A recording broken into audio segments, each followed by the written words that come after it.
வராது, ஆதாரம் கொண்ட இந்த ரசரசம் வராது.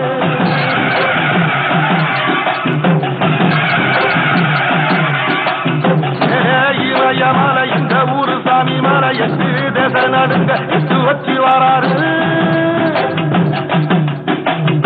சூழலி சமச்சி பொரிய ஒட்டு வச்சு கரிகால சோழம் போல வாழ் நடந்து வராது.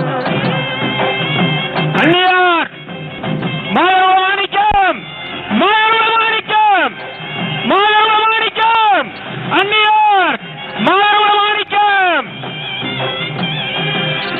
மாணிக்கம் கழகத்தின் கோரிக்கை அந்நியார்.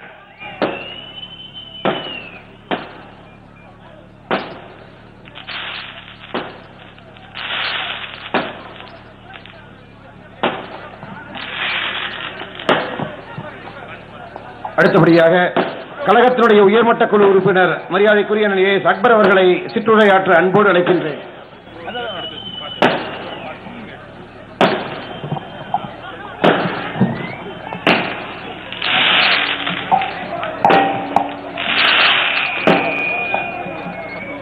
தேசிய முற்போக்கு திராவிட கழகத்தினுடைய மக்கள் நல கூட்டணியின் சார்பாக உரையாற்ற வந்திருக்கிற நம்முடைய கழகத்தினுடைய நம்முடைய கேப்டனுடைய உதவியார் அந்நியார் அவர்கள் வந்திருக்கிறார்கள். அந்த சிறப்பான ஒரு உரையை நீங்கள் எல்லாம் கேட்க காத்துக் கொண்டிருக்கிறீர்கள். இருந்தாலும் ஒரு சில கருத்துக்களை மட்டும் சொல்லி நான் விடைபெறலாம் என்று இருக்கிறேன்.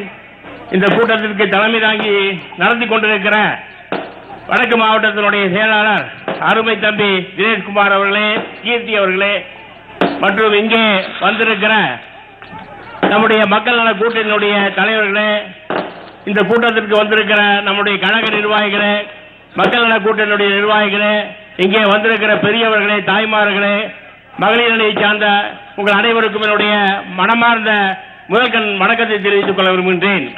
நண்பர்களே, நம்முடைய தேசிய முற்போக்கு திராவிட கழகத்தினுடைய தலைவர் கேப்டன் அவர்கள் ஒரு தீர்க்கமான ஒரு முடிவு எடுத்திருக்கிறார்கள். இதில் எத்தனையோ கட்சிகள் அவருக்காக காத்திருந்தன.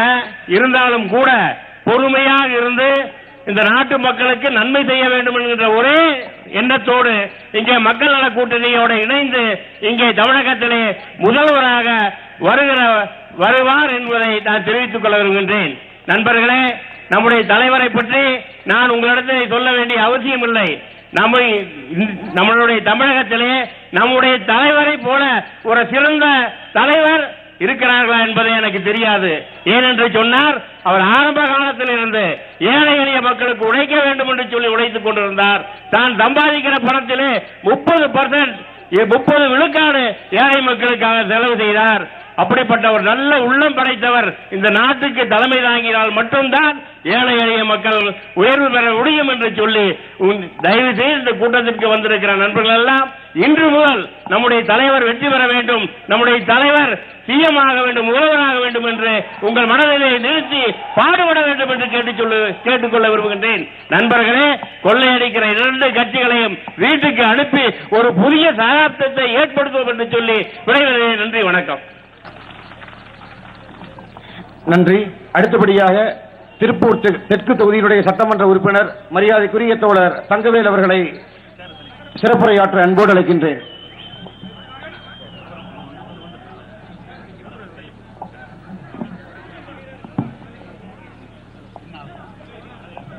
தேசிய முற்போக்கு திராவிட கழகம் மக்கள் நல கூட்டணி சார்பில் நடைபெறுகிற சட்டமன்ற தேர்தல் அறிக்கை விளக்க பொதுக்கூட்டத்திற்கு தலைமையேற்றிருக்கக்கூடிய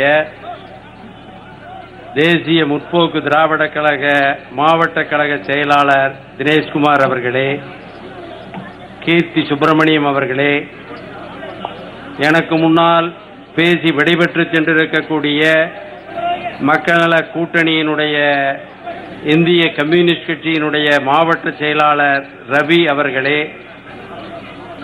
வடக்கு மாவட்ட விடுதலை சிறுத்தை கட்சியினுடைய தமிழ்வேந்தன் அவர்களே, மற்றும் மறுமலர்ச்சி திராவிட முன்னேற்ற கழகத்தினுடைய மாவட்ட செயலாளர் ஆர்டி மாரியப்பன் அவர்களே, சிவபாலன் அவர்களே, மார்க்சிஸ்ட் கம்யூனிஸ்ட் கட்சியினுடைய மாவட்ட செயலாளர் தோழர் காமராஜ் அவர்களே, மற்றும் இதிலே கலந்து கொண்டிருக்கிற மறுமலர்ச்சி திராவிட முன்னேற்ற கழகம், இந்திய கம்யூனிஸ்ட் கட்சி, மார்க்சிஸ்ட் கம்யூனிஸ்ட் கட்சி, தேசிய முற்போக்கு திராவிட கழகத்தினுடைய நிர்வாகிகளே, பெரியோர்களே, தாய்மார்களே மற்றும் இதிலே விரிவாக உரையாற்ற இருக்கின்ற திருமதி பிரேமலதா விஜயகாந்த் அவர்களே, உங்கள் அனைவருக்கும் நன்றி கலந்த வணக்கத்தை தெரிவித்துக் கொள்கிறேன்.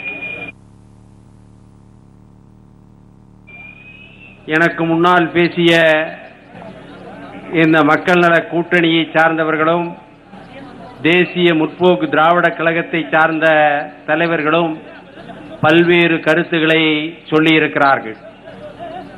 குறிப்பாக தமிழகத்திலே முதல் முறையாக திராவிட முன்னேற்ற கழகம் அண்ணா திராவிட முன்னேற்ற கழகத்திற்கு மாற்றாக ஒரு அணி அமைக்கப்பட்டிருக்கிறது என்பது முக்கியமானது.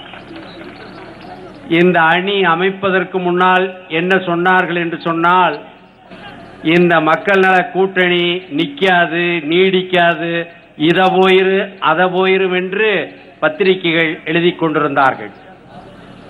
அதே மாதிரி இந்த மக்கள் நல கூட்டணிக்கு இன்றைக்கு திராவிட முன்னேற்ற கழகம் மற்றிருக்கக்கூடிய கட்சிகள் கடுமையாக இதை எதிர்த்தார்கள். இந்த கூட்டணி நிலைக்காது என்று சொன்னார்கள். அதே மாதிரி இந்த கூட்டணி அமைக்கப்பட்ட உடனே தேசிய முற்போக்கு திராவிட கழகமும் தமிழ் மாநில காங்கிரஸ் கட்சியும் இதற்கு வர வேண்டும் என்று அழைப்பு விட்ட போது பத்திரிகைகளும் மீடியாக்களும் இன்றைக்கு டிவியிலே உரையாற்றுபவர்களும் அதை பற்றி எதுவும் பேசவில்லை. ஏனென்று சொன்னால், தேசிய முற்போக்கு திராவிட கழகத்தினுடைய கேப்டன் விஜயகாந்த் அவர்கள் திராவிட முன்னேற்ற கழகத்தோடு கூட்டணி வைப்பார் என்று அவர்கள் சொல்லிக் கொண்டிருந்தார்கள். பாரதிய ஜனதா அவர்களோடு வருவார் என்று சொன்னார்கள். இவைகளெல்லாம் எதிர்பார்ப்பும் அதற்கான தயாரிப்பும் இருந்தார்கள். ஆனால் கேப்டன் விஜயகாந்த் அவர்கள் மக்கள் நல கூட்டணியோடு கூட்டு என்று வைத்ததற்கு பின்னால எல்லாத்துக்கும் விஷங்கிளம்புன மாதிரி கிளம்பிடுச்சு. பத்திரிகைக்காரர்கள் அவங்க இவங்க இந்த கூட்டணி நிக்குமா அதா இதா என்று தினசரி எழுதி கொண்டிருக்கிறார்கள். கலைஞர் என்று சொல்லுகிறார், அண்ணா திராவிட முன்னேற்ற கழகத்தினுடைய முதலமைச்சர் சட்டமன்றத்திலேயே சொன்னார், எங்க கட்சிக்கு எதிர்கட்சிகள் கண்ணுக்கெத்தின தூரம் கிடைக்கல, இல்லை என்றார்கள். இன்னைக்கு 100 கட்சிகள் ஆதரிக்கிறது, 300 அமைப்புகள் ஆதரிக்கிறது, காண கோண பேர் தெரியாதவர்கள் பேரெல்லாம் பட்டியலில் வந்துட்டு இருக்கிறது. ஏன் எங்க கூட்டணியே வேண்டாம் என்று சொன்னார்கள். தனியாக நின்று வெற்றி பெறுவோம் என்று சொன்னார்கள். பாராளுமன்றத்தில் தனியாக ஜெயித்தோம் என்று சொன்னார்கள். இப்ப எதுக்கு எல்லாத்தையும் கூப்பிட்டு பேசிட்டு இருக்கீங்க? மத்திய அமைச்சருக்கு பேட்டி கொடுக்க முடியாதவர்கள், பார்க்க முடியாதவர்கள், சாதாரண ஆட்கள் போய் 20 நிமிஷம் பேசிட்டு வர்றாங்க. யாரு? தனியரசு. ஒரு பெரிய கட்சி நாட்டில், அவங்க போய் பேட்டி காட்டுறாங்க. அதை விட நீங்க பாத்தீங்கன்னா கொலைக்கேசில் உள்ளிருந்து விடுதலையாகி வந்த ஆளெல்லாம் போய் அம்மா கிட்ட பேசிட்டு வர்றாங்க. என்ன சொன்னாங்க? யாரும் எங்களோட வேண்டியதில்லை என்று சொன்னார்கள். இன்னைக்கு நீங்க தினசரி பார்த்தீங்கன்னா 70 அமைப்பு ஆதரவு, 30 அமைப்பு ஆதரவு. கலைஞர் என்ன சொல்லுகிறார்? ஸ்டாலின் என்ன சொல்லுகிறார்? யாரும் வேண்டியதில்லை, தேசிய முற்போக்கு திராவிட கழகம் எங்களோட வராதனால எங்களுக்கு எந்த நட்டம் கிடையாது. ஆனா தினசரி 60 அமைப்பு 70 அமைப்பு சேர்த்திட்டே இருக்கிறாங்க. அதை நீங்க இப்பதான் அந்த பெயர்களை பார்த்திருப்பீங்களே தவிர இதுவரைக்கும் அந்த பெயர்கள் யாருமே பத்திரிகைக்காரருக்கே தெரியாது.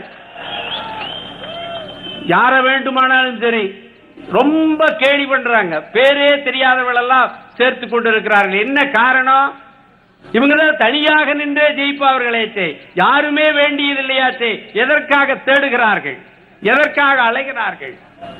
இந்த அணியை ஏன் வேண்டாம் என்று சொன்னோம்? இன்றைக்கு பத்திரிகையாளர்கள், சில எழுத்தாளர்கள், அறிவுஜீவிகள் எல்லாம் எழுதி கொண்டிருக்கிறார்கள், பேசிக் கொண்டிருக்கிறார்கள். கம்யூனிஸ்டுகளுக்கு இதெல்லாம் சரியா? இது நியாயமா? இதெல்லாம் முன்ன தெரியலையா உங்களுக்கு? இப்பதான் தெரிஞ்சுதா?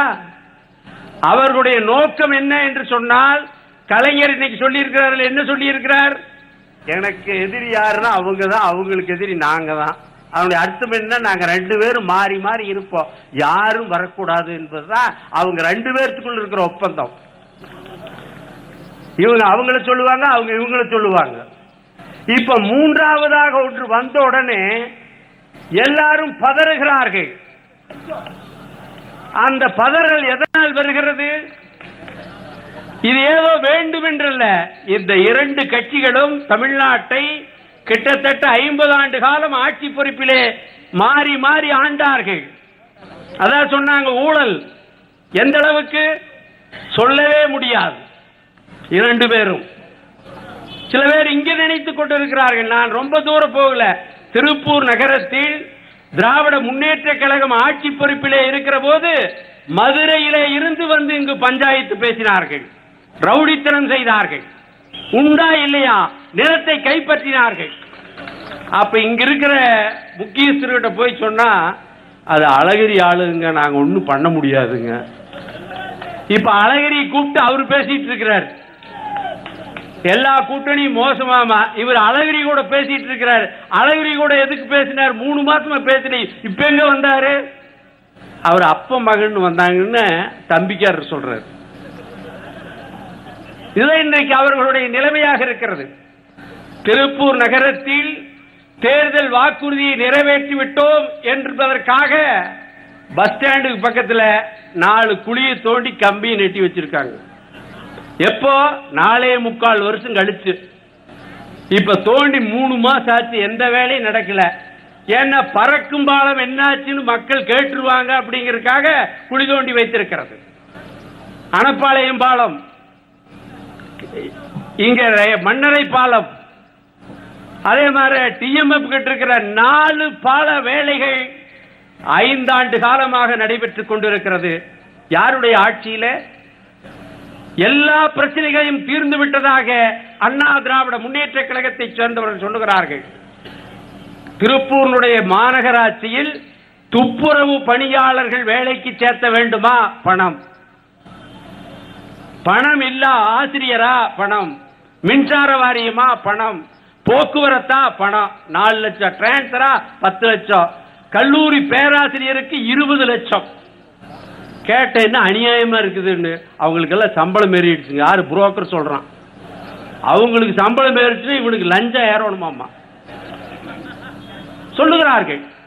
எனவேதான் நாங்கள் மிக தாழ்மையோடு தெரிவித்துக் கொள்கிறோம், இந்த மக்கள் நல கூட்டணியும் தேசிய முற்போக்கு திராவிட கழகமும் சேர்ந்திருக்கிற இந்த அணி என்பது லஞ்ச லாவணியத்திற்கு எதிராக, ஊழலுக்கு எதிரான ஒரு மாற்றத்தை தமிழ்நாட்டில் கொண்டு வர வேண்டும். எந்த மாநிலங்களில் கூட்டணி ஆட்சி இருக்கிறதோ அங்கு லஞ்சம் கட்டுப்படுத்தப்படுகிறது, லஞ்சத்தை எதிர்த்து போராட்டங்கள் நடைபெறுகிறது. கேரளா, மேற்கு வங்கம் போல. ஆனால் இங்க சோழா அம்மா அல்லது ஐயா 2 பேரும் பண்ணிக்குவாங்க. இவங்க 5 வருஷம், அவங்க 5 வருஷம். அவர் சொல்லிட்டாரு, அடுத்தது நாங்க, அதுக்கு அடுத்தது அவங்க. அவங்களே பேசிக்கிறாங்க. இதில் முறிவை ஏற்படுத்த வேண்டும் என்று சொன்னால் இந்த மாற்றம் வேண்டும். அந்த மாற்றத்திற்கு இந்த மாவட்டத்தில் இருக்கக்கூடிய அனைத்து தொகுதிகளிலும் இந்த அணி வெற்றி பெற வேண்டும். அதற்காக நீங்கள் உழைக்க வேண்டும் என கேட்டு விடைபெறுகிறேன். நன்றி, வணக்கம்.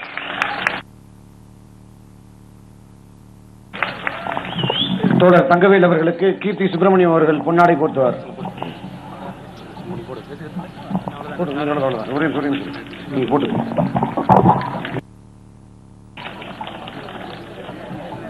புதுமை பெண்ணிவள் சொற்களும் செய்கையும், புதுமை பெண்ணிவள் சொற்களும் செய்கையும் பொய்மை கொண்ட கலிக்கு புதிதன்றி சதுமுறைப்படி மாந்தர் இருந்தனால் தன்னிலே பொதுவான வழக்கமாம்.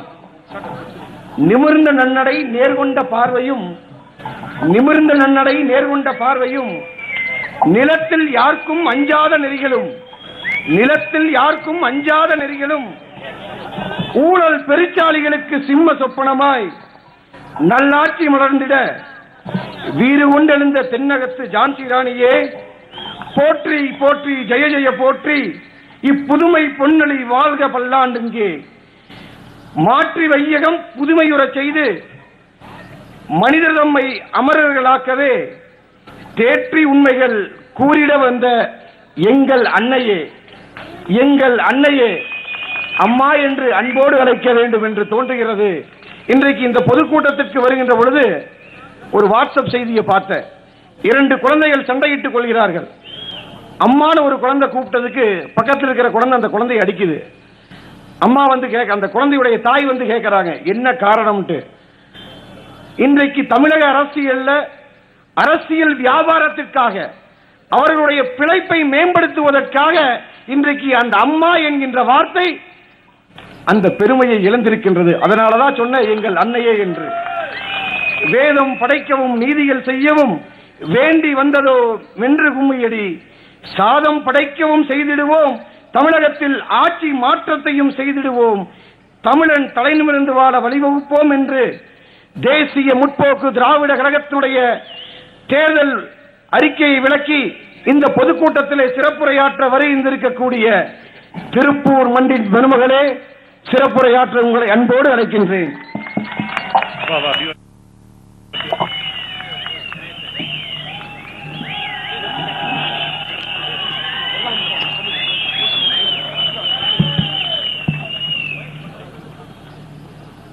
தேசிய முற்போக்கு திராவிட கழகத்தின் நிறுவன தலைவர் நமது கேப்டன் அவர்களுக்கும், திருப்பூர் மாவட்ட செயலாளர் கவிதை நடையில் என்னை பெருமைப்படுத்திய என் உடன்பிடவா சகோதரர் திரு தினேஷ்குமார் அவர்களுக்கும், எனது அன்பு சகோதரர் கீர்த்தி சுப்பிரமணியம் அவர்களுக்கும், மக்கள் நல கூட்டணியிலே தேசிய முற்போக்கு திராவிட கழகத்தோடு இணைந்திருக்கும் மதிமுகவை கட்சியை சேர்ந்த எக்ஸ் எம்எல்ஏ துரைசுவாமி அவர்களுக்கும், திரு மாரியப்பன் அவர்களுக்கும், திரு சிவபாலன் அவர்களுக்கும், சிபிஎம் கட்சியை சேர்ந்த திரு காமராஜ் அவர்களுக்கும், சட்டமன்ற உறுப்பினரும் தற்போது பேசி அமர்ந்திருக்கும் அண்ணன் தங்கவேல் அவர்களுக்கும், சிபிஐ கட்சியை சேர்ந்த எம் ரவி அவர்களுக்கும், திரு காளியப்பன் அவர்களுக்கும், விடுதலை சிறுத்தைகள் கட்சியை சேர்ந்த திரு தமிழ்வேந்தன் அவர்களுக்கும், திரு ஜல்லிப்பட்டு முருகன் அவர்களுக்கும், மேடையிலே வீற்றிருக்கும் கழக நிர்வாகிகளுக்கும், இந்த மேடையிலே அமர்ந்திருக்கும் அண்ணன் அக்பர் அவர்களுக்கும்,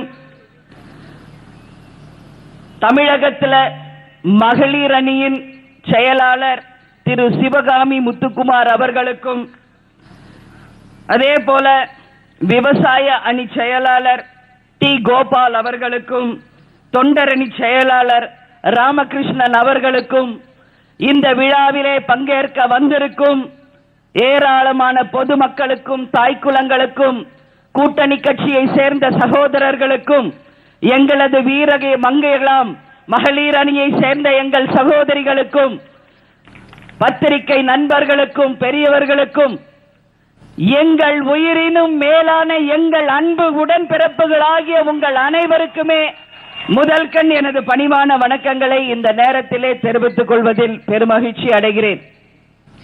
தமிழகம் முழுவதும் என்னோடு இந்த தேர்தல் பிரச்சார கூட்டத்திற்கு பயணித்து வரும் நமது தலைமை நிலைய செயலாளர் பார்த்தசாரதி அவர்களுக்குமே இந்த நேரத்தில் என்னுடைய நன்றிகளை தெரிவித்துக் கொள்கிறேன். திருப்பூர் அப்படின்னாலே கேப்டனுக்கு அதிகமாக நண்பர்கள் இருக்கிற மாவட்டம் இன்னைக்கு ஒன்று இருக்கிறது என்றால் அது திருப்பூர் மாவட்டம் தான். இதுல மாற்று கருத்து இல்லை. இதை நான் பல தடவை ஒவ்வொரு வாட்டி திருப்பூருக்கு வரும்போது சொல்லியிருக்கேன். அதுல இருந்து தான் என்னுடைய பேச்சையே நான் துவங்க.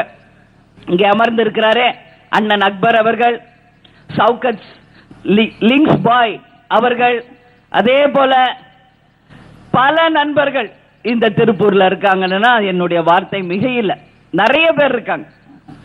அதே மாதிரி இன்னைக்கு திருப்பூரை பத்தி நாம பெருமையா சொல்லணும்னா இங்க பின்னலாடைகளும் விசைத்தறியும் இன்னைக்கு ரொம்ப ஃபேமஸ். பறவைகளினுடைய வேடந்தாங்கல் அப்படின்னு சொல்லுவோம்.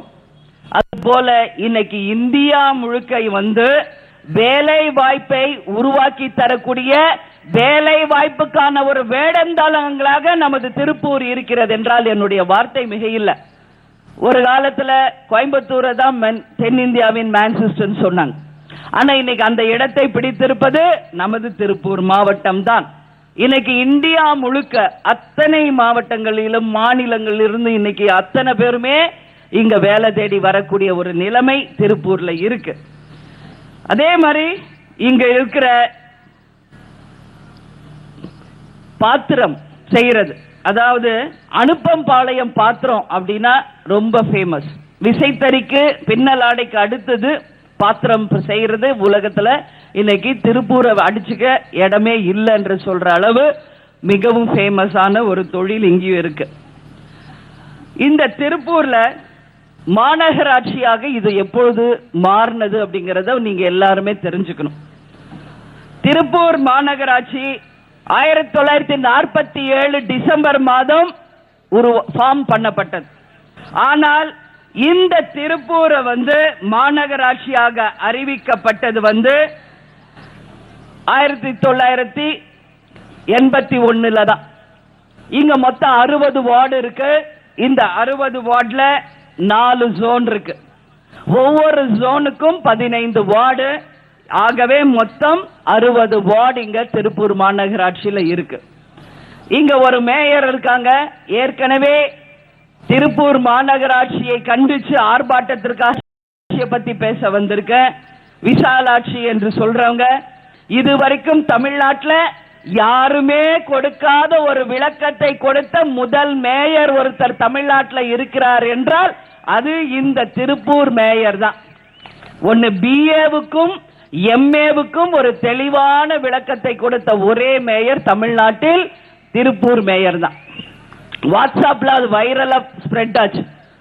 பிஏ என்றால் பினாங் அண்ணாமலை, எம்ஏ என்றால் மலேசியா அண்ணாமலை என்று ஒரு புதிய விளக்கத்தை கொடுத்த ஒரே மேயர் இந்த திருப்பூர் மேயர் தான். இன்னைக்கு அதை நம்ம வேணா காமெடியா சொல்லிக்கலாம். தூத்துக்குடி முடிச்சுட்டு தான் இங்க வர, அங்கேயும் ஒரு மேயர் இருந்தாங்க தூத்துக்குடியில, இதே ஆளுங்கட்சி சசிகலா புஷ்பா அப்படின்னு சொல்லி. ஆனா இப்ப எம்பி ஆகி டெல்லிக்கு போயிட்டாங்க. அவங்க வாட்ஸ்அப் அதை விட வைரலா ஸ்ப்ரெட் ஆயிருக்கு. நீங்க எல்லாம் கேட்டீங்களா?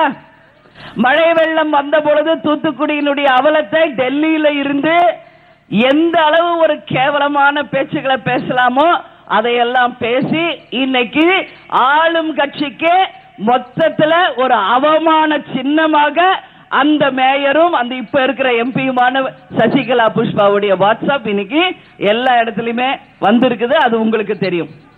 இப்ப கிளம்பி வரும்போதுதான் ஒரு வாட்ஸ்அப் பார்த்தேன் டிவியில. அதாவது ராஜேந்திர பாலாஜி என்று ஒருத்தர் பேசிக்கிட்டு இருக்காரு, கொலை மிரட்டல் விட்டுக்கிட்டு இருக்காரு. சோ ஆளுங்கட்சியினுடைய அவலங்கள் எந்த அளவு இருக்கிறது என்பதற்கு இந்த வாட்ஸ்அப் மெசேஜ் ஒன்னு மட்டும் போதும் சான்று அப்படின்றதுக்காக தான் அதை பத்தி இங்க சொல்றேனே வரிய வேற எதுவும் கிடையாது. இந்த மாநகராட்சியில போன முறை நம்ம ஆர்ப்பாட்டம் பண்றப்போ வரிகள் எல்லாமே 300% உயர்த்தப்பட்டு இருந்தது. ஆனால் நமது ஆர்ப்பாட்டத்திற்கு பிறகு உடனடியாக அனைத்து வரிகளையுமே ரத்து செய்து ஒட்டுமொத்த திருப்பூர் மக்களுக்கே அந்த வரி விலக்கை தந்து உங்களை அத்தனை பேரையுமே அந்த வரி விலக்கில் இருந்து கொண்டு வந்த பெருமை நமது தேசிய முற்போக்கு திராவிட கழகத்திற்கு மட்டும்தான் என்பதை பெருமையோடு இந்த நேரத்தில் நான் பதிய வைக்கிறேன். ஏன் இதை சொல்றேன்னா, ஒரு விஷயத்தை நாம கையில எடுத்தால் அதை கடைசி வரைக்கும் உறுதியாக நின்று உறுதியாக அதுக்காக போராடக்கூடிய ஒரு கட்சி இன்னைக்கு தமிழ்நாட்டில் இருக்கு என்றால் அது தேசிய முற்போக்கு திராவிட கழகம். வேணா அப்படியே கொஞ்சம் பாருங்க, எல்லாமே இளைஞர்கள். என் கண்ணுக்கு எட்டின தூரம் வரைக்கும் வெறும் இளைஞர்களையும் தாய்க்குலங்களையும் கொண்ட ஒரு கூட்டம். இந்த படை போதுமா, இன்னும் கொஞ்சம் வேண்டுமா என்று சொல்லக்கூடிய அளவு தமிழகத்தில் இருக்கிற அத்தனை கட்சிகளுக்குமே இன்னைக்கு சிம்ம சொப்பனமா இருக்கின்றால் அது நமது தேசிய முற்போக்கு திராவிட கழகம் என்றால் என்னுடைய வார்த்தை மிக இல்லை. ஏன்னா விவேகானந்தர் சொன்னார், ஒரு ஊருக்கு 10 இளைஞர்கள் இருந்தால் போதும் இந்த நாட்டின் தலையெழுத்தை மாற்றுவேன் என்று. இன்று லட்சக்கணக்கான இளைஞர்களை கொண்ட ஒரே இயக்கம் நமது தேசிய முற்போக்கு திராவிட கழகம். நீங்கள் வேணும் என்றால் பொறுத்திருந்து பாருங்கள்.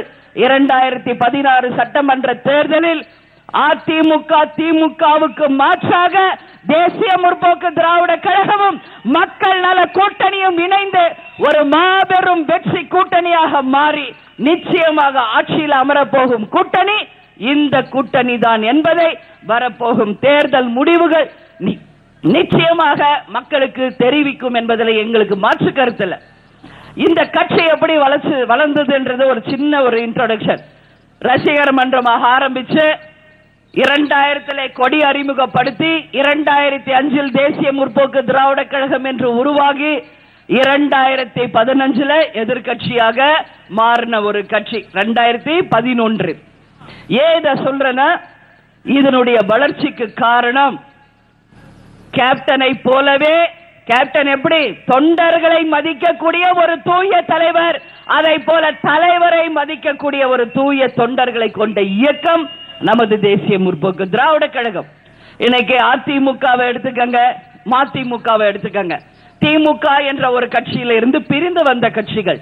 ஆனால் தேசிய முற்போக்கு திராவிட கழகம் கேப்டன் என்கின்ற ஒரே ஒரு நபருக்காக கோடிக்கணக்கான இளைஞர்களாலும் கோடிக்கணக்கான மக்களின் ஆதரவோடும் உருவாக்கப்பட்ட கட்சி தேசிய முற்போக்கு திராவிட கழகம்.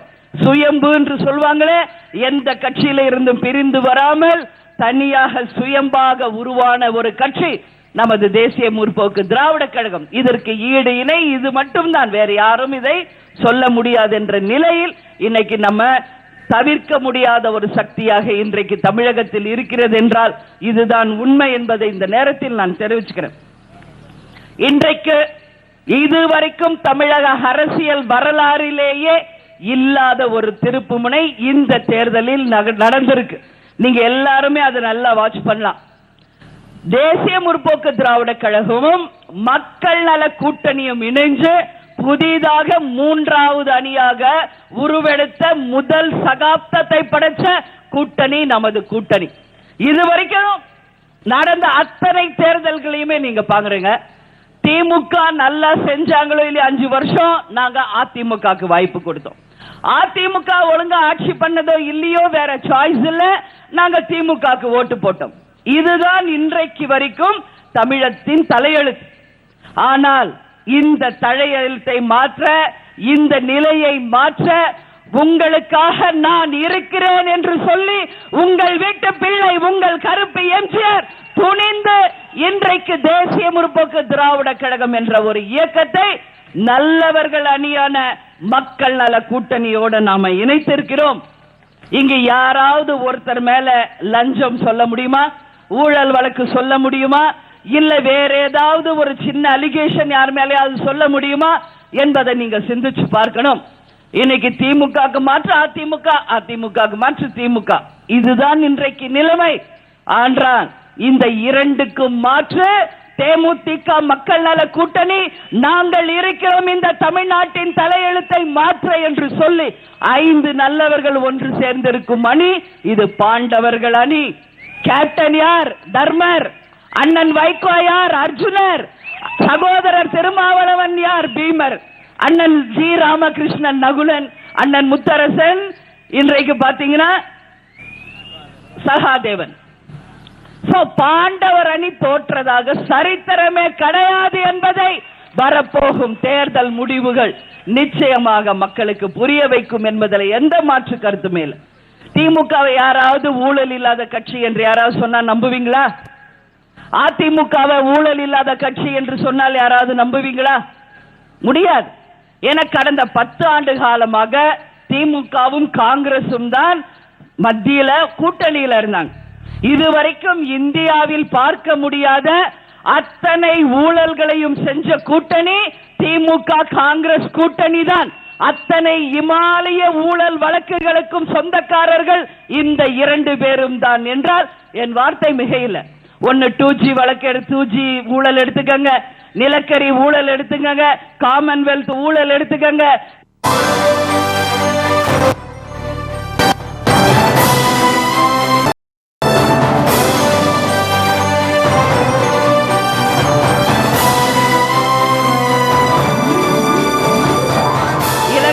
தமிழ் படுகொலை செய்யப்பட்ட போது இங்க ஆட்சியில் இருந்தவது கலைஞர் அவர்கள், மத்தியில் ஆட்சியில் இருந்தது காங்கிரஸ்.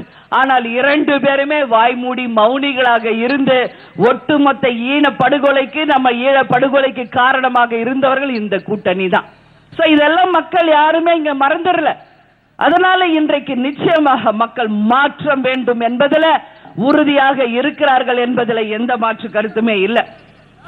இன்னைக்கு இந்த மாநகராட்சியில் நான் நின்று பேசுறதுனால மாநகராட்சிக்குரிய இந்த தொகுதிக்குரிய சில விளக்கங்களை நான் நிச்சயம் இங்க சொல்லி ஆகணும். ஏன் இதை சொல்றேன்னா, கடந்த 5 ஆண்டுகளாக அதிமுக ஆட்சி இங்க இருந்தது. மந்திரி ஆனந்தன் ஒருத்தர் இங்க இருக்கிறாரு. அவர் என்ன மக்களுக்கு செய்தார் என்ற கேள்வியை உங்க முன்னாடி நான் வைக்கிறேன். கொடுத்த வாக்குறுதிகள் ஏதாவது ஒரு வாக்குறுதி நிறைவேற்றப்பட்டிருக்கா? இந்த தொகுதிக்காக அவர்கள் சொன்ன ஏதாவது ஒரு திட்டம் நிறைவேற்றிருக்கா அப்படிங்கிற கேள்விக்குறியை மக்களாகிய உங்கள் முன்னாடி நான் வைக்கிறேன். நேற்று கூட கோயம்புத்தூர் முடிச்சுட்டு தான் இன்னைக்கு இங்க வந்திருக்கேன். அங்க இருக்கிற அத்தனை தொகுதியுமே ஜெயிச்சது யார்? ஏடிஎம்கே எம்எல்ஏஸ். அங்க இருக்கிற 100 வார்டுல 80 வார்டு ஜெயிச்சிருக்கிறதும் ஏடிஎம்கே தான். ஆனா இன்னைக்கு வரைக்கும் கோயம்புத்தூர்ல ஏதாவது ஒரு சின்ன டெவலப்மெண்ட் இருக்கா அப்படின்னு நானும் கேட்டு பார்க்கிறேன். எந்த முன்னேற்றமுமே இல்லை இந்த 5 வருஷத்துல. அதேதான் இன்னைக்கு நான் திருப்பூர்லயுமே நான் பார்க்கிறேன். எந்த ஒரு முன்னேற்றமுமே இந்த 5 வருஷத்துல நாங்க பார்க்க முடியல. அதற்கு உதாரணம், நான் போன வாட்டி வரும்பொழுதே என்னுடைய கண்டனத்தை தெளிவாக இங்க பதிய வச்சுட்டு போயிருக்கேன் இந்த மாநகராட்சியில. அதுல முதல் பிரச்சனையாக இங்க எம்ஜிஆர் சிலை இருக்கு, அது பக்கத்துல போடப்பட்ட பணிகள்ல இன்னைக்கு அந்த பணிகள் அப்படியே கிடப்புல போடப்பட்டிருக்கு. அங்க ஒரு மேம்பாலம் வரணும்னு சொல்லி நினைச்சாங்க. ஆனா இன்னைக்கு பல லட்சம் ரூபாய் செலவு பண்ணியும் அந்த திட்டங்கள் கிடப்புல போடப்பட்டிருக்கு. அங்க மாநகராட்சி பூங்கா இருக்கு, அதை அழகுபடுத்தணும்னு சொன்னாங்க. அந்த பூங்காவும் இதுவரைக்கும் சரி செய்யப்படவில்லை. அதே போல டிஎம்எஃப் மருத்துவமனை பக்கத்துல பாலம் கட்டணும்னு சொல்லி இன்னைக்கு உங்கள்கிட்ட வாக்குறுதி கொடுத்தாங்க.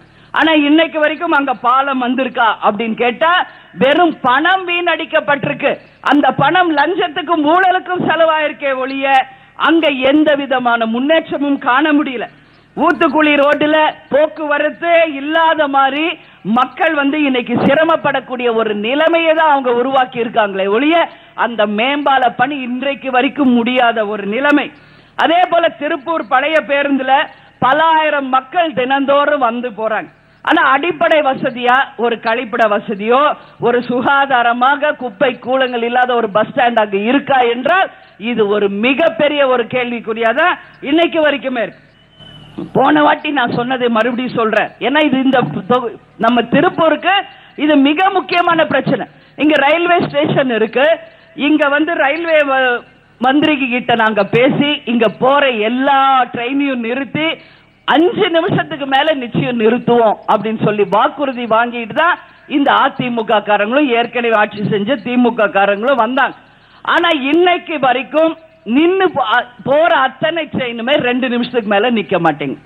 அப்படி இருக்கிறப்போ இங்க நீங்க தயாரிக்கிற பின்னல் ஆடைகளோ அதே போல இன்னைக்கு அனுப்பற்பாளையம் பாத்திரங்களோ இன்னைக்கு ட்ரெயின்ல ஏத்தி சரக்கு அனுப்பணும் அப்படின்னா நிச்சயமாக அந்த 2 நிமிஷம் பத்தல. இன்னைக்கு கொல்கத்தா பாம்பே போன்ற பல இடங்களுக்கு இங்க இருக்கிற ப்ராடக்ட்ஸ் அனுப்புனாதான் இங்க வியாபாரம் முன்னேறும். அதன் மூலம் பல பேருக்கு வேலை வாய்ப்பு வரும். ஆனால் இங்க இருக்கிற ஒரு ட்ரெயின் கூட 2 நிமிஷத்துக்கு மேல நிக்கல என்ற மக்களுடைய மிகப்பெரிய பிரச்சனை இதுவரைக்கும் ஆட்சி செஞ்ச அதிமுக திமுகக்கு பல தடவை மக்கள் பிரச்சனையாக வைக்கப்பட்டிருக்கு. இன்றைக்கு வரைக்கும் அது சரி செய்யப்படவில்லை. உண்மையா இல்லையா? உங்க எல்லாருக்கும் நான் உறுதியாக சொல்கிறேன், இன்னும் 50 வருஷம் நீங்க பொறுத்திருந்தாலும் கூட மீண்டும் மீண்டும் ஓட்டுக்கும் இலவசத்துக்கும் நீங்க வாங்கிட்டு இந்த திமுக அதிமுக ஓட்டு போட்டுக்கிட்டு இருந்தீங்கன்னா இன்னும் 50 வருஷம் இல்ல 100 வருஷம் ஆனாலும் உங்களுடைய குறைகளை இப்படியே பேப்பர்ல எழுதி வச்சு நம்ம வாசிக்க வேண்டியதானே ஒழிய இங்க எந்த பிரச்சனைக்கும் முற்றுப்புள்ளி இல்லாம போய்விடும். தயவு கூர்ந்து உங்கள் வீட்டு பெண்ணா உங்கள் சகோதரியாக உங்களுக்காக நான் பேச வந்திருக்கிறேன் என்பதை தயவு கூர்ந்து ஒவ்வொருத்தரும் மனசுல வாங்கிக்கங்க. போதும், எத்தனை வருஷம் இவங்களுக்கே நாம ஓட்டு போடணும்? ஏன் மாற்றத்தை கொண்டு வரக்கூடாது என்பதை தயவு கூர்ந்து சிந்திச்சு பாருங்க. ஏன் இவங்க 2 பேருக்கு என்ன தமிழ்நாடு பட்டா போட்டா கொடுத்துட்டு இருக்காங்க தமிழ்நாடு மக்கள்? அப்படி என்ன மக்களுக்கு அவங்க செஞ்சிருக்காங்க? அப்படி பட்டா போட்டு 50 வருஷம் இந்த அதிமுக திமுகக்கு மக்கள் இவ்வளவு பெரிய ஒரு ஆப்பர்ச்சுனிட்டியை கொடுத்தாங்களே, நீங்க என்ன செஞ்சீங்க? 2 நிமிஷம் நிக்கிற ஒரு ட்ரெயினை 5 நிமிஷமா மாத்த கூட உங்களுக்கு எல்லாம் மக்கள், நீங்க எந்த மூஞ்ச வச்சுட்டு மக்கள்கிட்ட ஓட்டு கேட்க வரீங்க? எந்த மூச்சு வச்சு மக்கள்கிட்ட ஓட்டு கேட்க வருகிறீர்கள் என்று மக்களுடைய கோபத்தை நான் இங்க பதிய வைக்கிறேன். இங்க இருக்கிற வியாபாரம் சிறக்கணும், அந்த வியாபாரத்து மூலம் பல லட்சம் குடும்பங்கள் வாழணும், அதன் மூலமாக தங்க சொந்த காலில் நின்று திருப்பூரை முன்னேற்றணும் தான் மக்கள் பாடுபடுறாங்க. அதற்கு யார் சப்போர்ட் பண்ணும்? கவர்மெண்ட் தான் சப்போர்ட் பண்ணும்.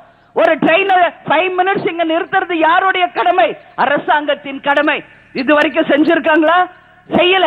ஆனால் உங்கள் சகோதரியா, உங்கள் வீட்டு பெண்ணா, உங்களுக்கு நாங்கள் உறுதி கொடுக்கிறோம். உறுதியாக நமது ஆட்சி வந்தவுடனே இங்க போற அத்தனை ட்ரெயினும் நிச்சயமாக திருப்பூர்ல 5 நிமிஷத்துக்கு மேல நிற்கும்.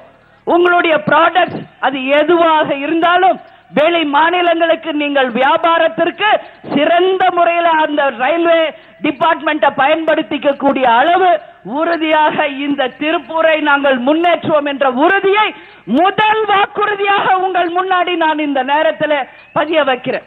இது உண்மை. என்னைக்கு இதெல்லாம் முன்னேறுதா அன்னைக்குதான் திருப்பூர் முன்னேறியதா வரலாறு வரும் என்பதில் மாற்று கருத்தே இல்லை. அதே போல இங்க பனியன், கைத்தறி, காடா, அதே போல திருப்பூர்ல அனுப்பற்பாளையத்துல தயாராகிற பாத்திரங்கள், இது போன்ற எல்லாமே பார்சல்ல இன்னைக்கு பல ஊர்களுக்கு அனுப்பணும். அப்பதான் இங்க வியாபாரம் நல்லா இருக்கும், அதன் மூலம் வேலை வாய்ப்பு உருவாகும், பல லட்சம் குடும்பங்கள் இங்க நல்லா இருக்கும். அதற்காக இன்னைக்கு இந்த திட்டத்தை உறுதியாக கொண்டு வருவோம் என்றதை உங்களுக்கு முதல் வாக்குறுதியா சொல்றேன். அதே போல இங்க பாத்தீங்கன்னா பாராளுமன்றத்தில் வனத்துறை அமைச்சராக இருந்தார் ரயில்வே கோட்ட மேலாளர். பல முறை நீங்கள் மனு கொடுத்தும் இதுவரைக்கும் நிறைவேற்றல. திருப்பூர் மாவட்டத்தில் அரசு மருத்துவமனை ஒன்று இருக்கு, ஆனா அங்க போய் பார்த்தா டாக்டர்ஸோ நர்ஸோ மருந்து மாத்திரையோ எதுவுமே இருக்காது. இதுதான் இன்னைக்கு தமிழ்நாடுல இருக்கிற எல்லா கவர்மெண்ட் ஹாஸ்பிட்டல்ஸோட நிலைமை. உறுதியாக உங்களுக்கு சொல்றேன், நம்ம தேர்தல் அறிக்கையிலும் இது வருகிறது. தமிழகம் முழுவதுமே அனைத்து கிராம பகுதியில் இருந்து டவுன் வரைக்கும் எல்லா கவர்மெண்ட் ஹாஸ்பிட்டல்ஸுமே 24 hours சர்வீஸோட டாக்டர்ஸ், நர்ஸ், மெடிசன்ஸோட உங்களுக்கு 24 மணி நேரமும் மருத்துவ சேவையை நமது ஆட்சி நிச்சயமாக உங்களுக்கு உருவாக்கும் என்பதை இந்த நேரத்தில் உங்களுக்கு 2வது வாக்குறுதியாக கொடுக்கிறேன். அதே போல இங்க திருப்பூர் பின்னலாடை தொழில் இருக்கு, அதை முன்னேற்றணும்னு சொல்லி தொழிலாளர்களாகி நீங்கள் தான் இரவு பகல் பாடுபடுறீங்க. உங்க முதலாளிகள் தான் இந்த தொழிலை முன்னேற்றணும்னு பாடுபடுறாங்களே ஒழிய இந்த அரசாங்கமோ இங்க இருக்கிற மந்திரிகளோ முதலமைச்சரோ உங்கள் வாழ்க்கை தரம் உயரத்துக்கு எந்த விதத்திலும் உங்களுக்கு உறுதுணையாக இல்லை. உங்களுடைய கஷ்டம், உங்களுடைய இரவு பகல் பாராத உழைப்பு, பேங்க்ல லோனை வாங்கி கடனை வாங்கி உடலை வாங்கி எந்த பாடுபட்டாவது தொழிலை முன்னேற்ற நீங்கள் பாடுபட்டு இந்த தொழிலை விடாம முன்னேற்றிட்டு வரீங்களே ஒழிய இந்த அரசாங்கம் எந்த விதத்திலுமே மக்களுக்கு சப்போர்ட் பண்ணல. அதை திருப்பூர் மக்களின் சார்பாக கடுமையான கண்டனத்தை இந்த நேரத்தில் நிச்சயமாக நான் பதிய வைக்கிறேன். ஒரு கவர்மெண்ட் என்ன செய்யணும்? இப்படி கஷ்டப்பட்டு தங்கள் தொழிலை உயர்த்திறாங்களே அந்த தொழிலாளர்களுக்கு 24 மணி நேரம் கவர்மெண்ட் உங்களுக்கு எல்லா விதத்திலும் சப்போர்ட்டா நிக்கணும்னு சொல்லி அவங்களுக்கு பக்கபலமாக இருக்க வேண்டியது அரசாங்கம். இன்னைக்கு எத்தனை பிரச்சனை? ஒரு பக்கம் பார்த்தா பஞ்சு விலை உயர்வு, ஒரு பக்கம் பார்த்தா நூல் விலை உயர்வு, ஒரு பக்கம் பார்த்தா கூலிக்கு ஆள் வரல அதிக சம்பளம், ஒரு பக்கம் பார்த்தா மின்வெட்டு, இன்னொரு பக்கம் பார்த்தா மின் கட்டண உயர்வு. எத்தனை பிரச்சனைகளில் இன்னைக்கு சிக்கி இந்த தொழிலை எப்பாடுபட்டாவது முன்னேற்றணும் என்று விடா முயற்சியோடு இந்த தொழிலுக்காக பாடுபடுகிறீர்களே, உங்க எல்லாருக்கும் நான் ஒரு ஹேட்ஸ் ஆஃப் சொல்றேன். உண்மையிலே hats off to Tiruppur peoples. எல்லா பிரச்சனை இருந்தாலும் விடா முயற்சியோட நீங்க முன்னேறிட்டு இருக்கீங்க. இது போன்ற மக்கள் தான் கேப்டனுடைய ஆட்சிக்கு வேண்டும்.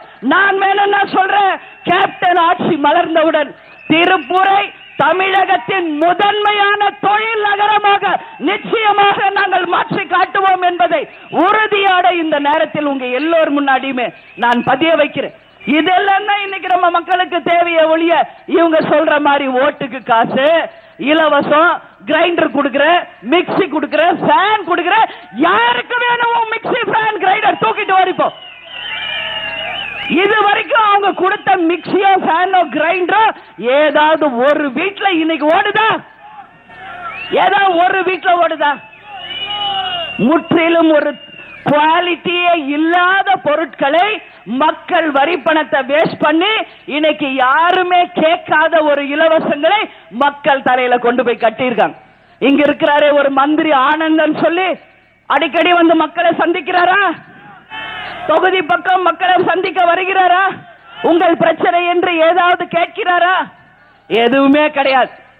ஏன் இதை நான் கேட்கிறேங்கிறத நல்ல மனசுல பதிய வச்சுக்கணும். போன தேர்தல்ல தமிழ்நாட்டின் 234 தொகுதியிலேயே அதிக ஓட்டு வித்தியாசத்துல வெற்றி பெற்றது யார்? மிஸ்டர் ஆனந்தன். யாருடைய துணையோடு? தேசிய முற்போக்கு திராவிட கழகத்தின் துணையோடு. தேசிய முற்போக்கு திராவிட கழகத்தின் துணையோடு இன்னைக்கு 234ல அதிக ஓட்டு வித்தியாசத்துல ஜெயிச்சார். அதனாலதான் அவங்க அம்மா உடனே அறநிலையத்துறை மந்திரியா கொடுத்தாங்க. அப்புறம் கொஞ்ச நாள்லயே வனத்துறை மந்திரியா போட்டாங்க. அப்புறம் திடீர்னு தூங்கி எந்திரிச்சா மந்திரி இல்ல நீ எந்திரின்னு அனுப்பி விட்டாங்க. அப்புறம் திடீர்னு பார்த்தா மறுபடியும் வனத்துறைக்கு கொண்டு வந்துட்டாங்க. ஜெயலலிதா ஆட்சி ஒரு பெரிய புரியாத புதிர் பசில்ஸ் சொல்லுவாங்கல்ல, அது மாதிரி.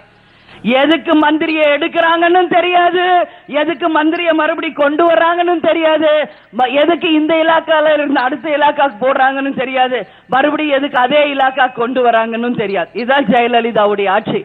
ஒருவேளை பேசின அமௌண்ட் கரெக்டா போய் சேரலையோ என்னவோ, அதனாலதான் இந்த மாதிரி பண்றாங்களான்னு தெரியல நம்மளுக்கு.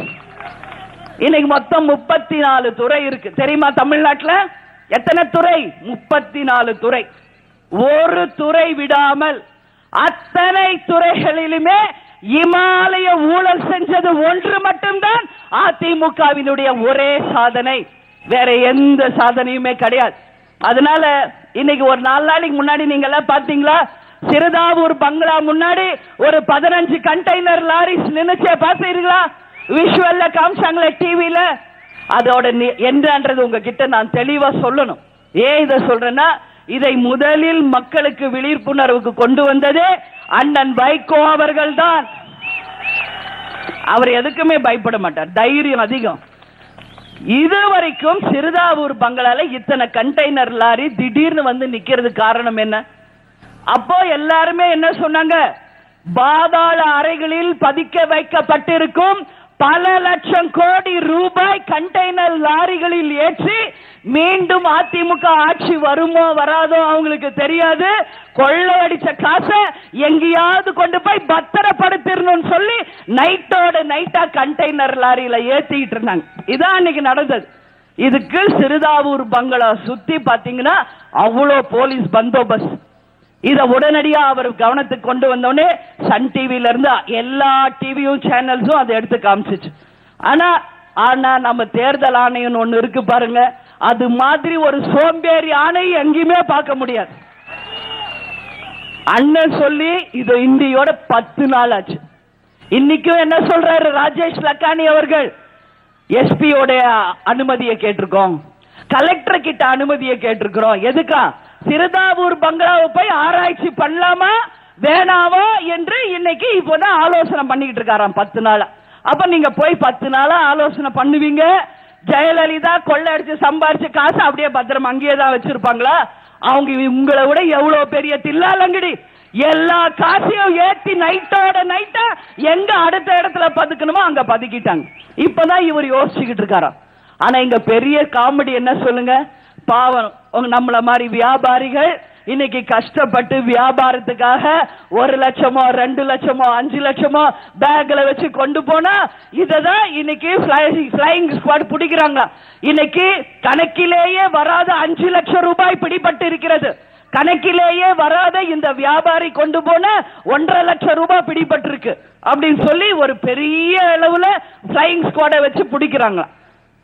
வியாபாரிகள் அவங்க வியாபாரத்துக்காக கொண்டு போற அந்த கொஞ்ச நஞ்ச காசை கூட முடக்கி இன்னைக்கு இருக்கிற வியாபாரத்தையும் ஒட்டுமொத்தமாக முடக்கக்கூடிய ஒரு அரசாங்கம் தான் இந்த அரசாங்கம் இருக்கே ஒழிய, ஆனா கண்டெய்னர் லாரியில இன்னைக்கு கோடி கோடியா கொள்ளடிச்சு கொண்டு போறதை தடுக்கிற ஆணையாக இன்னைக்கு தேர்தல் ஆணையம் இல்லை என்பதை மக்கள் கண்டனமாக இந்த நேரத்தில் நான் பதிய வைக்கிறேன்.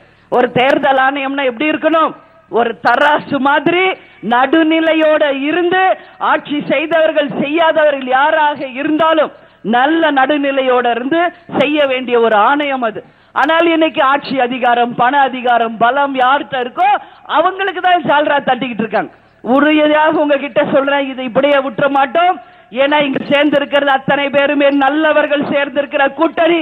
உறுதியாக டெல்லியில தேர்தல் ஆணையம் சீஃப் கிட்ட நிச்சயம் அதை போய் கம்ப்ளைண்ட் பண்ணுவோம் எவிடன்ஸோட. இங்க நடக்கிற முறைகேடுகளை தடுத்து சென்ட்ரல்ல இருந்து ராணுவத்தின் துணையோட இங்க நிச்சயமாக நியாயப்படியான தேர்தலை நடத்த நிச்சயமாக எல்லா முயற்சிகளையும் எடுப்போம் என்ற உறுதியை இந்த நேரத்தில் உங்க முன்னாடி சொல்றேன். ஏன்னா இன்னைக்கு எல்லாருமே மனம் கொந்தளிச்சு போயிருக்காங்க. எவ்வளவுதான் கஷ்டப்பட்டாலும், எவ்வளவுதான் நேர்மையா போராடினாலும் இந்த ஆட்சி செஞ்ச அதிமுக திமுகவுக்கு எதிராக எந்த விதமான முன்னேற்றத்தையும் நம்ம பார்க்க முடியல.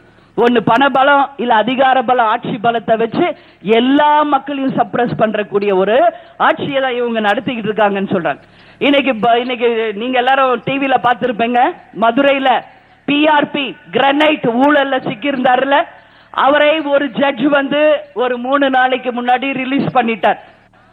ஆனால் இன்னைக்கு நீதி இன்னும் சாகல, நீதி இன்னும் பிழைச்சிருக்கு என்பதை இன்னைக்கு மீண்டும் அதை விசாரணை செஞ்சு தவறான ஜட்ஜ்மெண்ட் கொடுத்த அந்த நீதிபதிக்கு இடைக்கால தடையை போட்டு இன்னைக்கு பதவி நீக்கம் செஞ்சிருக்காங்க. உண்மையிலேயே நீதித்துறைக்கு நாம் அனைவரும் தலை வணங்குவோம் என்பதை இந்த நேரத்தில் நான் சொல்றேன். ஏன்னா இதெல்லாம் தடுக்கப்படணும். இன்னைக்கு அந்த கிரனைட்ல எத்தனை லட்சம் கோடி மக்களுடைய காசு வீணா இருக்கு தெரியுமா? இதெல்லாம் என்ன இயற்கை வளம். தமிழகத்திற்கு கிடைச்ச அந்த இயற்கை வளத்தை யாரோ சில கட்சிகளும் யாரோ சில குடும்பங்கள் பிழைப்பதற்காக பல லட்சம் கோடி ஊழல் அந்த கிரனைட்ல நடந்திருக்கு. சகாயம் என்கின்ற ஒரு அதிகாரி 1.5 வருஷம் அதுக்காக போராடி போராடி போராடி எல்லா எவிடன்ஸ் எடுத்து ஃபைல் எடுத்து கவர்மெண்ட் கிட்டையும் ஜட்ஜு கிட்டையும் கொடுத்தாரு. இன்னைக்கு வரைக்கும் அதுக்கான ஒரு வெள்ளை அறிக்கை கூட மக்களுக்கு தெரியப்படுத்த வரவே கிடையாது. ஆனா அதுக்குள்ளேயே பிஆர்பியை ரிலீஸ் பண்றாங்கன்னா எந்த அளவு ஒரு கேவலமாக இங்க தமிழ்நாடு போயிட்டு இருக்கிறது என்பதுக்கு இதை விட ஒரு சிறந்த உதாரணம் நம்ம சொல்ல முடியாது. ஆனாலும் நமக்கு மேல கடவுள் என்று ஒருத்தர் இருக்கார். அவர் தான் இன்னொரு ஜட்ஜி மூலமாக வந்து அதுக்கு முற்றுப்புள்ளி வச்சு அந்த ஜட்ஜுக்கு இடைநீக்கம் செஞ்சிருக்கார். அது போலதான் தேர்தல் ஆணையத்தையுமே இதே நீதிபதிகள் கண்கூடாக பார்த்து தவறு செய்யும் தேர்தல் அதிகாரி யாராக இருந்தாலும் உடனடியாக பணியிடை நீக்கம் செய்து தமிழ்நாட்டில நியாயமான தேர்தலை கொண்டு வர வேண்டும் என்று நீதி அரசர்களுக்கு திருப்பூர் மக்கள் சார்பாக நமது கூட்டணி கேட்டுக்கொள்கிறது என்பதை இந்த நேரத்தில் உங்கள் முன்னாடி நான் பதிய வைக்கிறேன். இன்னைக்கு நம்ம திருப்பூர்ல மட்டும் கிடையாது, ஒரு மனிதனுக்கு எப்படி 2 கண்ணு முக்கியமோ அது போல திருப்பூர்ல 2 தொழில், ஒன்று விவசாயம் மற்றொன்று நெசவு. இதுல மாற்று கருத்து கிடையாது. கேப்டனுடைய முதல் லட்சியமே வெற்றி பெற்று வந்து இங்க அத்தனை பேருக்குமே வேலை வாய்ப்பை உருவாக்கணும் அப்படிங்கிறது. இந்த வேலை வாய்ப்பை எல்லாருக்கும் நாம கொடுக்கணும்னா 2 விஷயத்தை நம்ம ஃபுல்ஃபில் பண்ணோம். ஒன்று விவசாயம், மற்றொன்று நெசவு. அதுல ஸ்பின்னிங் எல்லாமே சேர்ந்து வரும் நெசவுல. நான் சொல்றது இங்க விவசாய பொருட்களுக்கு நியாயமான விலை கிடைக்கல.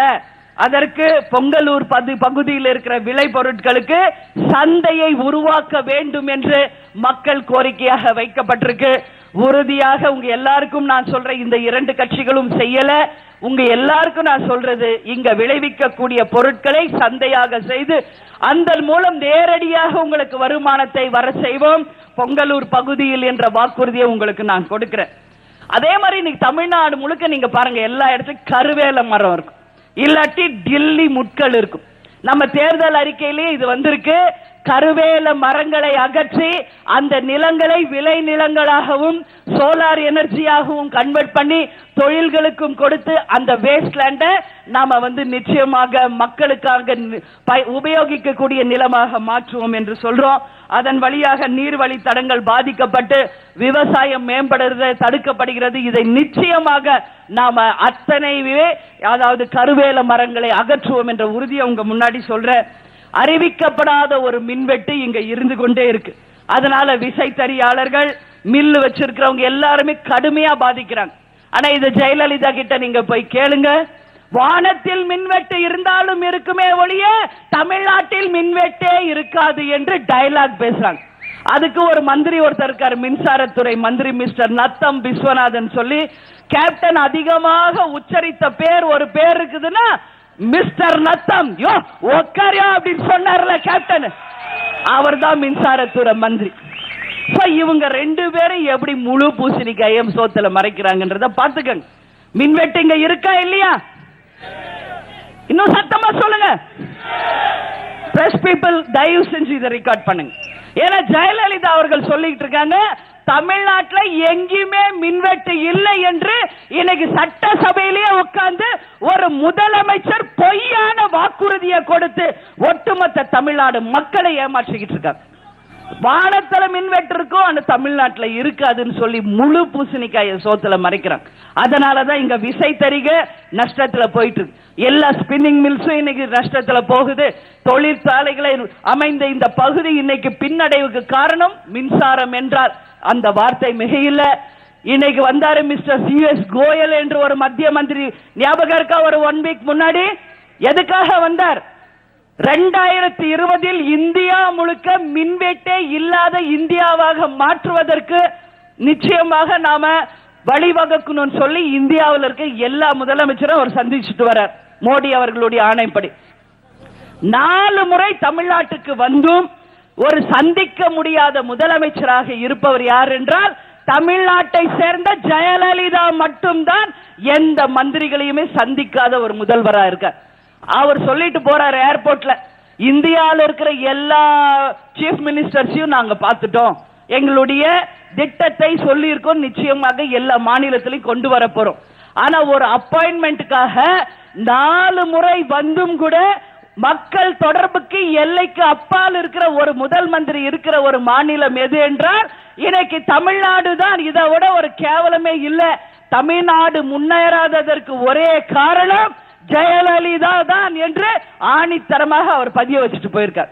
சோ அந்த திட்டம் எல்லாம் இங்க வந்தால் நிச்சயமாக 24 hours கரண்ட் தமிழ்நாடு முழுக்க நம்மால கொண்டு வர முடியும். தொடர்பு எல்லைக்கு அப்பால் இருக்கிற முதல்வரை தமிழ்நாட்டை விட்டு அகற்றுவோம்.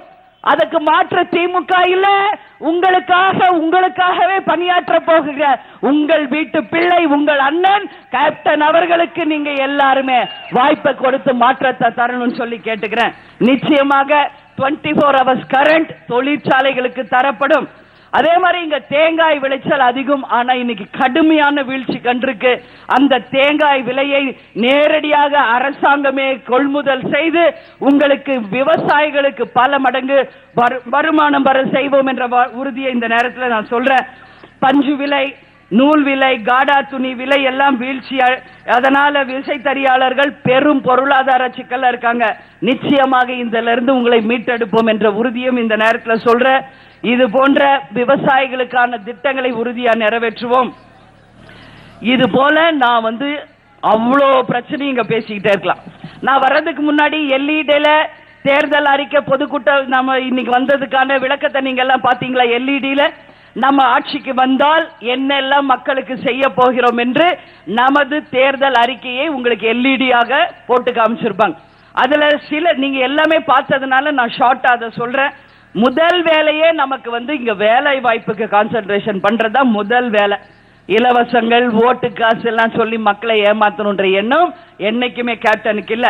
அதனால இங்க விவசாய மக்கள் இருக்கிறதுனால நம்மாழ்வார் விவசாய திட்டத்தின் சார்பாக நிச்சயமாக இங்க இருக்கிற அத்தனை விவசாயிகளுக்குமே கருவிகள், உரம் உயர்தரமாக மானியத்தில் நிச்சயமாக வழங்கப்படும். உணவு உற்பத்தி, பால் உற்பத்தி, எண்ணெய் உற்பத்தி எல்லாத்தையும் மேம்படுத்துவோம். ஓய்வூதிய திட்டம் யாருக்கு? இதுவரைக்கும் விவசாயிகளுக்கு ஓய்வூதிய திட்டம் கொடுக்கல. நம்ம கவர்மெண்ட் 60 வயது முடிந்த விவசாயிகளுக்கு ஓய்வூதிய திட்டத்தை தரப்போகும் முதல் அரசு நமது அரசு தான். அதே போல கக்கன் கைத்தறி நெசவாளர்கள் 60 வயதுக்கு மேற்பட்டவர்களுக்கும் ஓய்வூதிய திட்டத்தை நாம தரப்போகிறோம்.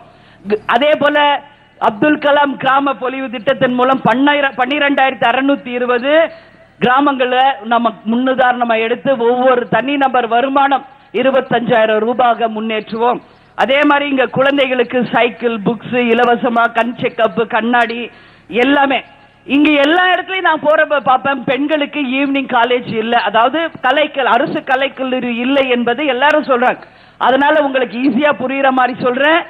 இங்க இருக்கிற கவர்மெண்ட் ஸ்கூல்ஸையே அப்படியே ஈவினிங் காலேஜாக பெண்கள் அரசு கலைக்கல்லூரியாக மாற்றப்பட்டு எங்கெல்லாம் பெண்களுக்கு அரசு கலைக்கல்லூரி வேண்டுமோ உறுதியாக நாம கொண்டு வருவோம் என்பதை சொல்ற.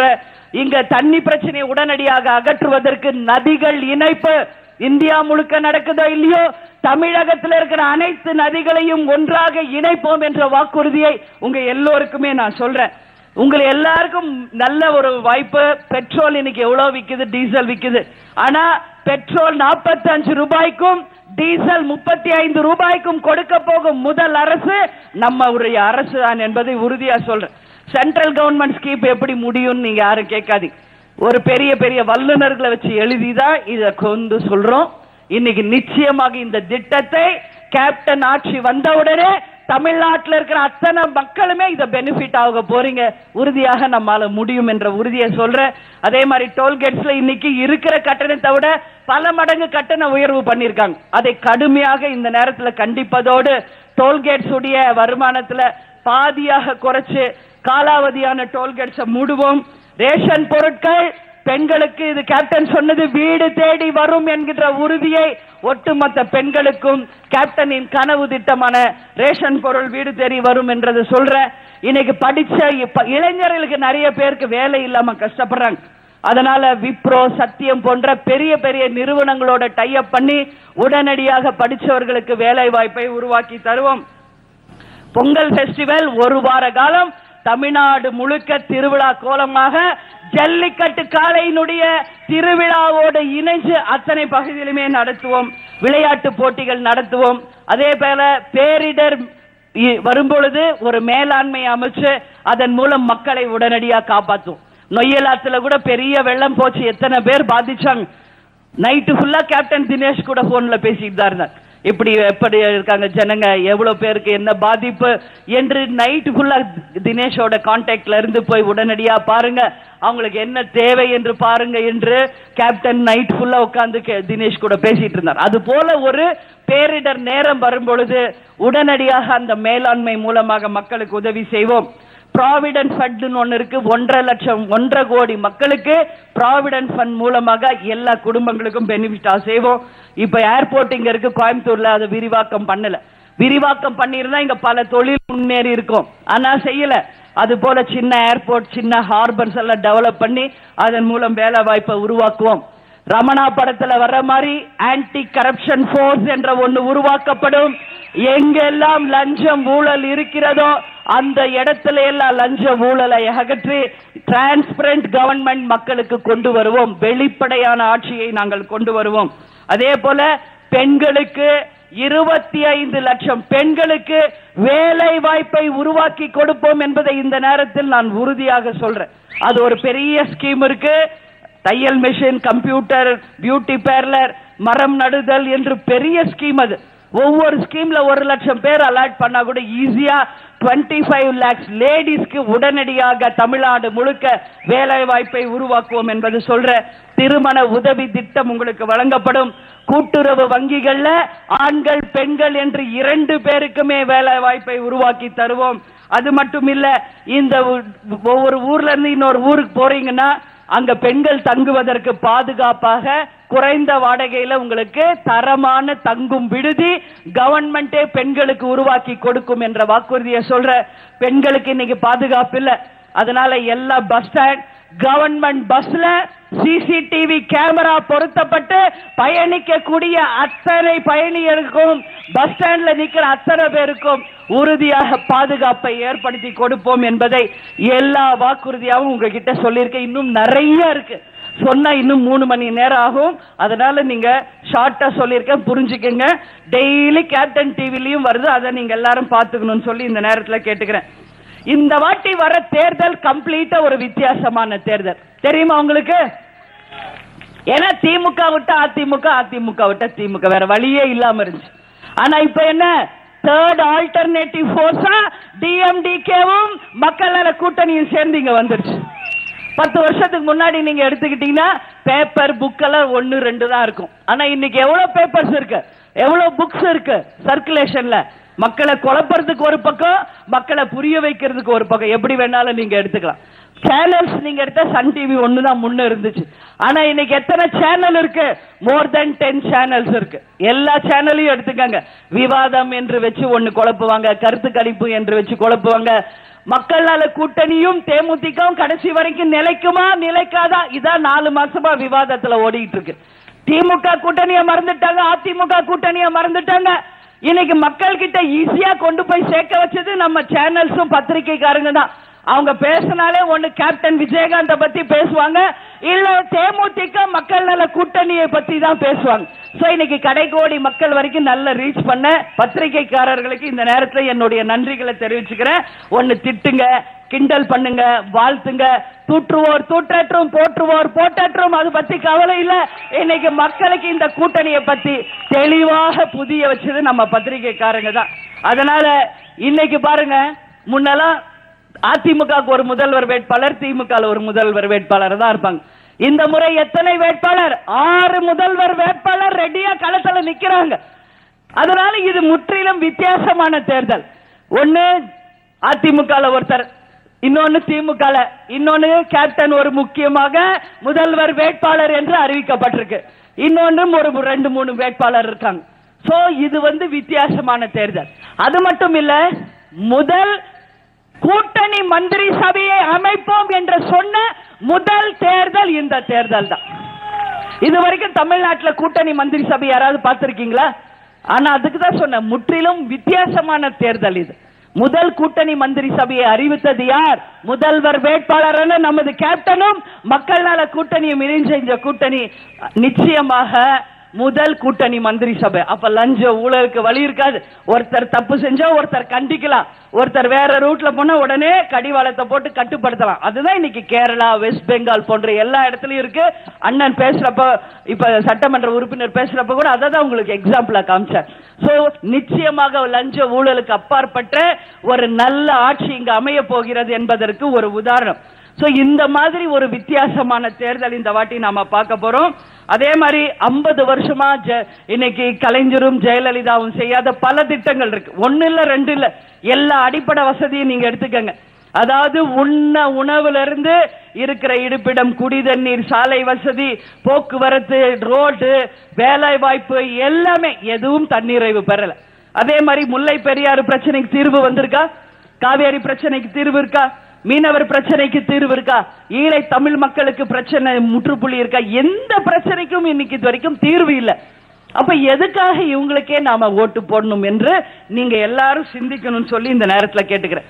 ஒன்னே ஒண்ணுதான் அவங்களுக்கு தெரிஞ்சதெல்லாம், ஒன்னு இலவச தரும், இல்ல ஓட்டுக்கு காசு கொடுக்கிறோம். வேற எதையுமே அவங்களுக்கு தெரியாது.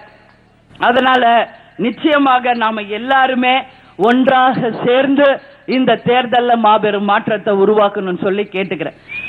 தமிழ்நாட்டு அரசியல்ல எனக்கு ஒரு விஷயம் புரியவே இல்லை. இப்ப கூட நான் ரூம்ல பேசிக்கிட்டு இருந்தேன்.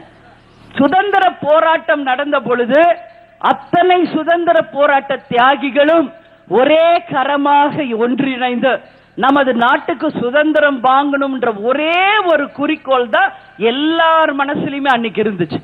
அந்த போர்ஸோட அத்தனை பேரும் பாடுபட்டதுனாலதான் நம்ம நாட்டுக்கே அன்னைக்கு சுதந்திரம் வந்துச்சு. அன்னைக்கு நாம எல்லாருமா சேர்ந்து வெள்ளையர்களே வெளியேறுங்கள் என்று அவங்கள அனுப்பணும். ஆனா அதே போல ஒரு சுதந்திர போராட்டம் இந்த 2016 மக்களாகிய நாம் அனைவரும் சேர்ந்து எடுத்து கொள்ளையர்களே இந்த தமிழகத்தை விட்டு அகலுங்கள் என்று சொல்லக்கூடிய அளவு உறுதியாக நாம எல்லாருமே உறுதியோடு போராட வேண்டிய ஒரு தேர்தல் இது என்பதை யாரும் மறந்துடாது. இங்க ஜாதி பிரச்சனை, மொழி பிரச்சனை, இன பிரச்சனை, எத்தனை பிரச்சனையில நம்மளை துண்டாடி வச்சிருக்காங்க என்பதை தயவு கூர்ந்து ஒரு நிமிஷம் நீங்க எல்லாம் சிந்திச்சு பார்க்கணும். இதை நான் காமனா பேசுறேன், யாரையும் புண்படுத்தவோ யாரும் இல்லை. ஏன் இதை சொல்றேன், நான் சொல்றேன் தப்பா எடுத்துக்க, சிந்திக்கிறதுக்காக சொல்றேன். பிஜேபி கூட்டணிக்கு வந்தா இஸ்லாமியர்கள் ஓட்டு மாட்டாங்க, சிறுபான்மையினர் ஓட்டு போட மாட்டாங்க.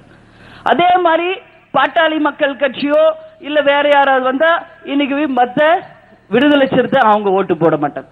விடுதலை சிறுத்தை கூட்டணிக்கு வந்தா இங்க இருக்கிற கவுண்டமார்களோ இல்ல தேவர்மார்களோ இல்ல பாமகவை சேர்ந்தவங்களோ ஓட்டு போட மாட்டாங்க. இப்படி யார் இதெல்லாம் பிரிச்சதுன்றது யாராவது நீங்க சிந்திச்சு பார்த்திருக்கீங்களா? யார் பிரிச்சது இதெல்லாம்? திமுகவின் தலைவர் கலைஞர் அவர்கள் தான் இந்த ஜாதி பிரச்சனை, மொழி பிரச்சனை, இன பிரச்சனை, இந்தி பேசக்கூடாது, தமிழ் தான் பேசணும், இந்த ஜாதி அந்த ஜாதின்னு பிரிச்சு பிரிச்சு பிரிச்சு மக்களை துண்டாடி துண்டாடி துண்டாடி இன்னைக்கு அந்த ஜாதி பிரச்சனை பெரியார் இல்ல, பாரதியார் இல்ல, அது போல 1 கோடி பேர் இங்க வந்தாலும் இங்க ஜாதி பிரச்சனையை தீர்க்கவே முடியாது என்ற நிலைமைக்கு கொண்டு போனது திமுகவும் அதிமுகவும் தான். எதுக்காக? அவங்க ஓட்டு வங்கியை பத்திரப்படுத்திக்கிட்டு இப்படியே மக்களை அழிச்சு அவங்க ஜெயிச்சுக்கணும். இது மட்டும்தான், வேற என்ன இங்க இருக்கு நீங்க யோசிச்சு பாருங்க. இப்படியே இவங்க 2 பேருக்காக மத்த எல்லாரும் ஒண்ணு சேராம இருந்தா எப்படி இந்த 2 பேரை தமிழ்நாட்டை விட்டு அகற்ற முடியும்? அதனால சொல்றேன், உங்க வீட்டு பெண்ணா சகோதரியா, ஜாதி மதம் மொழி இனம் எல்லாத்தையும் ஒரு தேர்தலை தூக்கி அப்படி வச்சிருங்க. சுதந்திர போராட்டத்திற்காக நம்ம தியாகிகள் எல்லாம் எப்படி ஒன்னா சேர்ந்து சுதந்திரத்துக்காக பாடுபட்டாங்களோ அது போல இந்த கொள்ளையர்களை தமிழ்நாட்டை விட்டு அகற்றுவதற்காக நாம் அனைவரும் ஒரே ஜாதி ஒரே இனம் ஒரே மொழி என்று ஒற்றுமையோடு அதிமுக திமுகவுக்கு எதிர்த்து போராடுவோம், வெற்றி காண்போம் என்ற உறுதியோடு நீங்க எல்லாரும் பாடுபடணும். ஒரு வாட்டி இவங்களை அகற்றிட்டா நிச்சயமா இங்க சொல்ற எந்த ஜாதி பிரச்சனை வராது, மொழி பிரச்சனை வராது, இன பிரச்சனை வராது. அனைவரும் ஒரே சகோதர சகோதரிகளாக கடைசி வரைக்கும் நாம் அத்தனை பேரும் ஒன்றுமையோட கேப்டன் தலைமையில நிச்சயமாக ஒரு நல்லாட்சி, அது மக்களாட்சியாக கொண்டு வர முடியும் என்ற உறுதியை உங்க எல்லோருக்கும் இந்த நேரத்தில் நான் தெளிவாக பதிய வைக்கிறேன். அதே மாதிரி ஜெயலலிதா ஆட்சிக்கு வரும்போது தமிழ்நாடு 1 லட்சம் கோடி கடன்ல இருந்துச்சு. இன்னைக்கு தமிழ்நாடு எத்தனை லட்சம் கோடி கடன் தெரியுமா? 5 லட்சம் கோடி கடன்ல நம்மளை விட்டுட்டு போறாங்க ஜெயலலிதா அவர்கள், மறந்துடாதீங்க. தமிழ்நாடு இன்னைக்கு 5 லட்சம் கோடி கடன்ல இருக்கு. நம்ம எல்லாரையும் கடனாளி ஆக்கிட்டு போயிருக்காங்க. ஒரு பக்கம் டாஸ்மாக் பிரச்சனை எடுத்துக்கங்க, அதிகமாக போராட்டம் செஞ்சவங்க எனக்கு தெரிஞ்சு கோயம்புத்தூர் திருப்பூர் பெண்கள் ரோட்ல வந்து அவ்வளவு தூரம் போராடினாங்க. எங்களுக்கு டாஸ்மாக் என்ற கடையே இங்க வேணாம், அது மூலமா பல லட்சம் குடும்பங்கள் இன்னைக்கு அழிஞ்சிருக்கு, அது மூலமாக பல பேர் வாழ்க்கை சீரழிஞ்சு போயிருக்கு என்று டாஸ்மாக் வேண்டாம் என்று உறுதியாக இருக்கிறாங்க இன்னைக்கு நம்ம தாய்க்குலங்க. ஆனா இவங்களை கேளுங்க, நிச்சயமா இங்க டாஸ்மாக் ஒழிக்கவே முடியாது, அதுக்கு சாத்தியமே இல்லை என்று நத்த விஸ்வநாதன் சொல்லிட்டு இருக்கார்.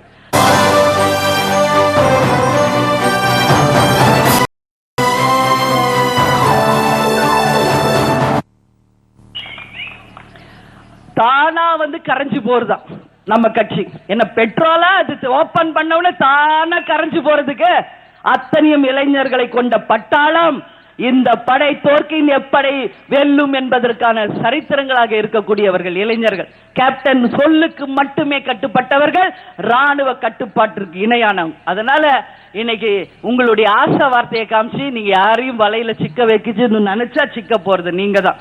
ஒரே ஒரு ஓபன் சேலஞ்ச், வரப்போற தேர்தல்ல 50 வருஷ கட்சியான திமுகவை தளபதி என்ற பெயர்ல நீங்க லீட் பண்ணி உங்க டீம் தேர்தல் களத்துக்கு கொண்டு வாங்க. தேமுதிக என்ற டீம் கேப்டன் ராணுவ கட்டுப்பாடோட தேர்தல் களத்துக்கு கொண்டு வருவார். தேர்தல் களத்தில் ஒருத்தருக்கு ஒருத்தர் நேரடியாக மோதுவோம், சந்திப்போம், மக்கள் முடிவு செய்யட்டும் அன்னைக்கு எந்த கட்சி உண்மையிலேயே மக்கள் ஆதரவு பெற்ற கட்சி என்று அன்னைக்கு மக்கள் முடிவு செய்யட்டும். எப்பயுமே நேருக்கு நேர போர்ல எதிர்த்து போராடுறவன் தான் ஒரு மாவீரனா இருக்க முடியும். அதனால உங்க அப்பா உங்களுக்கு வச்ச பேருக்கும் உங்க கட்சி உங்களுக்கு வச்ச பேருக்கும் ஸ்டாலின் என்ற பேருக்கும் தளபதி என்ற பேருக்கும் லட்சணத்தோட நீங்க தைரியமா தேர்தல் களத்தில் எங்களை சந்திக்கணும். அதை விட்டுட்டு பின்னாடி வந்து முதுகலை குத்துற வேலையை தயவு கூர்ந்து ஸ்டாலின் நிறுத்திக்கணும்னு சொல்லி இந்த நேரத்தில் கேட்கிறேன். ஏன்னா அரசியல்ல தினம் தினம் மாற்றம் வந்துகிட்டே இருக்கும். வர்ற கருத்து கணிப்புகள் என்ன தெரியுமா சொல்லுது? வரப்போற தேர்தல் முடிவுகள் நிச்சயமாக மூன்றாவது அணியான தேமுதிக மக்கள் நல கூட்டணி அமோக வெற்றி பெற்று ஆட்சியில் அமரப் போகிறது. செகண்ட் கருத்து கணிப்பு என்ன தெரியுமா வரப்போது? உறுதியாக இப்படி இல்லைன்னா ஒண்ணு தொங்கு சட்டமன்றம் தான் வரும் அப்படின்ற ஒரு கருத்து கணிப்பு வருது. அப்படி சப்போஸ் தொங்கு சட்டமன்றம் வந்தால் நீங்க யார்கிட்ட வந்து நின்னாகணும்? கேப்டன் தயவு இல்லாம இங்க யாராலையும் ஆட்சி செய்ய முடியாது என்ற நிலைமை வரும். சோ இந்த சின்ன சின்ன விஷயத்துல கான்சென்ட்ரேட் பண்ணாம தேர்தல் களத்துல எங்களை எப்படி சந்திக்கணும்னு மட்டும் பாருங்க. உங்களுக்கு அரசியல் அனுபவம் இல்லைன்னா இந்தியாவின் அரசியல்லையே மூத்த தலைவர் உங்க அப்பா கிட்ட போய் கொஞ்சம் கிளாஸ் எடுத்துக்க. இன்னைக்கு மாவட்ட செயலாளரை கூட்டு போய் நிறுத்துறாரு. அவர் மூஞ்சில ஒரு சிரிப்பு இல்ல, ஒண்ணுல அப்படியே உட்கார்ந்துருக்காரு கலைஞர். பாத்தீங்களா டிவில? சிரிக்கிறது பூரா ஸ்டாலின் மட்டும். எனக்கு கலைஞருக்கு இதெல்லாம் தெரியும். பழம் தின்னு கொட்டப்பட்ட அரசியல் பழம் பெருசாலி அவர். அதனால இந்த ஒரு ஆள் வர்றதுனால இங்க என்ன மாற்றம் வந்துரு போது ஒன்னும் இல்லையேன்றது அவருக்கு தெளிவா தெரியும். இந்த அற்ப சந்தோஷத்துல ஸ்டாலின் தான் சிரிச்சுக்கிட்டு இருக்காரு. ஏன் இதை சொல்றேன்னா கலைஞருக்கு எல்லாம் தெரியும். திமுகவை செங்குத்தாக வெட்டி கொண்டு போனவர் எம்ஜிஆர். அன்னைக்கே திமுக அழியல இல்லீங்களா? அதனால இன்னைக்கு ஒருத்தர் ரெண்டு பேர் தேமுதிக இருந்து கொண்டு போயிட்டா தேமுதிக மட்டும் என்ன அழிஞ்சிருமா? இது கலைஞருக்கு நல்லா தெரியும் எதுக்கு இவங்க இந்த வேலை செய்யறாங்க. அதனால எந்த காலகட்டத்திலும் மீண்டும் நீங்க கேப்டன் கிட்ட வந்து நிக்கணும். அன்னைக்கு எந்த மூஞ்ச வச்சு நம்ம போறதுன்ற சங்கடத்தை நீங்களே உங்களுக்கு உருவாக்கிக்காதீங்க. அதனால நல்ல ஒரு கேப் வச்சுக்கங்க. Any time anything can happen in Tamil Nadu politics அப்படிங்கறத ஸ்டாலின் தயவு கூர்ந்து புரிஞ்சுக்கணும்னு சொல்லி இந்த நேரத்தில் நான் கேட்டுக்கிறேன். அதே மாதிரி நமது முதல்வர் வேட்பாளர் கேப்டன் அப்படின்னு நம்ம தெளிவா சொல்லிட்டோம். அதிமுக முதல்வர் வேட்பாளர் ஜெயலலிதா தான் அப்படின்னு அவங்களால உறுதியா சொல்ல முடியுமா? ஏன் சொத்து குவிப்பு வழக்கு என்று ஒரு தலைக்கு மேலே ஒரு கத்தி ரெடியா தொங்கிட்டு இருக்கு. ஒரே ஒரு லைன்ல ஜெயலலிதா வாழ்க்கை முடிஞ்சிடும். என்ன தெரியுமா? குமாரசாமி கொடுத்த தீர்ப்புல கணக்கு பிழை இருக்கிறது, குன்ஹா அவர்கள் கொடுத்த தீர்ப்பு தான் கரெக்ட்னு சொன்னா அடுத்த நிமிஷம் ஜெயலலிதா ஜெயிலுக்கு போய் ஆகணும். அப்ப ஜெயலலிதா ஜெயிலுக்கு போயிட்டா யார் அங்க முதல்வர்? பெரிய கேள்விக்குறி இருக்கு. நல்லா நீங்க எல்லாரும் புரிஞ்சுக்கணும். அதே போலதான் இன்னைக்கு திமுகவிலையும் அப்பா முதல்வரா, மகன் முதல்வரா, இல்ல மதுரையில் ஒருத்தர் இருக்கார அவர் முதல்வரா தெரியல. குடும்பத்திலேயே ஏகப்பட்ட குழப்பம் ஓடிக்கிட்டு இருக்கு. சோ இந்த மாதிரி இருக்கு. ஆனா நம்ம தெளிவாக கேப்டன் தான் முதலமைச்சர் வேட்பாளர் என்று தேமுதிக மக்கள் நல கூட்டணி தெளிவாக நாம அறிவிச்சிட்டோம். அதனால நிச்சயமாக இந்த கூட்டணி வெற்றி பெறும். திமுக அதிமுக ஒன்றும் இங்க மாற்ற முடியாத சக்தி கிடையாது. எல்லாமே ஒரு மாயை தான். திமுக ஆட்சியில இருந்தா ஏடிஎம்கே ஏதாவது ஒரு தேர்தலில் வெற்றி பெறுதா? அது இடைத்தேர்தல் எடுத்துக்கங்க, உள்ளாட்சி எடுத்துக்கங்க, எம்பி எலெக்ஷன் எடுத்துக்கங்க, எல்லாமே ஜீரோ. அதே அதிமுக ஆட்சியில இருந்தா திமுக ஒரு இடத்துலயும் ஜெயிக்காது. எல்லாமே அவங்க ஜீரோ வாங்குவாங்க. சோ இது ரெண்டு கட்சியும் ஈஸியா நம்ம அகற்றலாம். அகற்ற முடியாததெல்லாம் ஒண்ணும் கிடையாது. ஒரே விஷயம் ஓட்டு காசு இலவசம் சொல்லி ஏமாத்திட்டு இருக்காங்க. அதுல போய் நீங்க யாரும் மாட்டிக்க கூடாதுன்னு சொல்லி இந்த நேரத்தில் உங்க எல்லோருமே பார்த்து நான் கேட்டுக்க. அதனால மக்களாகிய நீங்கள் திமுகவுக்கு மாற்று அதிமுக, அதிமுகவுக்கு மாற்று திமுக என்ற நிலையில் இருந்து மாறி இந்த இரண்டு கட்சிக்கும் மாற்று தேமுதிக மக்கள் நல கூட்டணி தான் என்ற உறுதியை இந்த நிமிஷத்துல நீங்க எல்லோருமே எடுத்துக்கணும் சொல்லி உங்க எல்லாருமே பார்த்து நான் ஒரு கேட்டுக்கிறேன். ஒரே ஒரு கொஸ்டின் உங்க முன்னாடி கேட்டு என் உரையை முடிக்கணும்னு நினைக்கிறேன். இவ்வளவு நேரம் நம்ம சொன்னோம்ல, இந்த எல்லா பிரச்சனைகளுக்கும் தமிழ்நாட்டில் யார் காரணம்? ஒன்று அதிமுக, மற்றொன்று திமுக தான். இத்தனை 50-60 வருஷமா தமிழ்நாட்டில் இருக்கிற அத்தனை பிரச்சனைக்கு காரணம் அவங்க தான். இந்த நாடும் மக்களும் முன்னேறாததுக்கு காரணம் அவங்க தான். அதனால நான் கேட்கறது ஒன்னே ஒண்ணு, மீண்டும் நீங்கள் அதிமுகவுக்கு ஓட்டு போட்டு அவங்களை ஜெயிக்க வைக்க போகிறீர்களா? அதிமுக வேண்டாம் அப்படின்னு சொல்றதுனால திமுகவை மீண்டும் ஆட்சிக்கு கொண்டு வர போகிறீர்களா? வேண்டாம். இந்த இரண்டு கட்சிகளையும் அகற்றி மாற்று அணி வரணும்னு சொல்லி இன்னைக்கு ஒட்டுமொத்த இளைஞர்களும், தாய் குளங்களும், படிக்காத மாணவர்களும், சோசியல் மீடியால இருக்கிற அத்தனை பேரும், புது வாக்காளர்களும், இளைஞர்களும் இன்னைக்கு உறுதியா இருக்காங்க. அவர்களோட சேர்ந்து பொதுமக்களாகிய நாமும் பெண்களும் நல்ல முடிவை எடுப்போம். நிச்சயமாக மாற்றத்தை கொண்டு வருவோம். புதிய சரித்திரத்தை நிச்சயமாக இந்த தேர்தலில் நாம கொண்டு வருவோம். கேப்டனுடைய மாநாடோட பேர் என்ன? தமிழகத்தின் திருப்புமுனை மாநாடு என்று கேப்டன் சொன்னார். அதை திருப்பூர்ல இருந்து சொல்றேன். நிச்சயமாக இந்த அரசியல் தேர்தல் முடிவுகள் தமிழ்நாட்டில் திருப்பு முனையை ஏற்படுத்தும் என்பதை இந்த திருப்பூரில் உறுதியாக நான் சொல்லிக் கொள்கிறேன். நிச்சயமாக அனைவரும் சேர்ந்து திருப்பு முனையை ஏற்படுத்துவோம், வரலாறை படைப்போம், லஞ்சம் ஊழலுக்கு அப்பாற்பட்டு நல்லாட்சி அமைப்போம். 5 பேரும் ஒன்றாக இணைந்து மாற்றத்தை உருவாக்க நல்ல தலைவர்கள் ஒன்றிணைந்திருக்கார்கள் என்று சொல்லிக்கொண்டு 8 திக்கும் நமது முரசு வெற்றி முரசாக கொட்ட அனைவரும் முரசுக்கும் நமது கூட்டணி தலைவர்களுக்கும் வாய்ப்பை தாருங்கள். நமது முரசு நாளை தமிழக அரசு என்று சொல்லக்கூடிய அளவு மாற்றத்தை படைப்போம், சரித்திரத்தை படைப்போம் என்று சொல்லிக்கொண்டு இங்க வந்த அத்தனை பேருக்கும் எனது பணிவான வணக்கங்களை நன்றிகளை தெரிவித்துக் கொண்டு மீண்டும் 234 தொகுதியிலுமே வேட்பாளரை அறிவிச்ச உடனே கேப்டனும் நானும் கழகத்தினரும் தமிழ்நாடு முழுக்க 234 தொகுதிக்கும் 2ஆம் கட்ட பிரச்சாரத்திற்கு வருவோம்.